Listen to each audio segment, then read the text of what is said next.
Ini adik-adik yang kemarin jalan kaki. Mana yang ngebaudin sama saya? Yang Pak Gubernur. Mana sini kamu sini. Ah, ini yang jutek nih, bilang Pak Gubernur saya jalan kaki ya. Nah, mereka adalah anak-anak SMP 1 Panawangan Ciamis. Nah, mana Neng yang cantik, yang paling duluan jalannya. Nah, ini kamu juga teriak apa coba? Yang mirip di jalan itu kamu ngomong gimana? Pak Dedi. Aduh. Sekali lagi. Pak Dedi. Terus kamu ngomong apa? Kayak itu. Kumaha atuh ieu teh Pak Dedi? Sing tarik.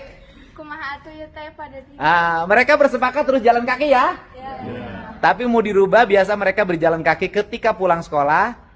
Hari ini kita rubah ketika pergi ke sekolah dan menerapkan program ke sekolahnya bawa bekal. Ya kan? Menurunkan uang jajan agar beban orang tuanya makin ringan. Dan yang paling menarik di SMP 1 Panawangan ini adalah orang berpikir semuanya agamanya Islam. Ternyata ada yang Protestan, ada yang Sunda Wiwitan, dan salah satu kampungnya namanya Kampung Susuru, Desa Panawangan. Kampung Susuru, Desa Kertajaya itu kampung toleran, di mana di sana ada Muslimnya mayoritas, tapi ada Kristen, ada Protestan, ada Katolik. Hindu Buddha ada? Enggak ada. Ada Wiwitan. Jadi semangat toleransi dilahirkan dari anak-anak yang berjalan kaki. Tepuk tangan.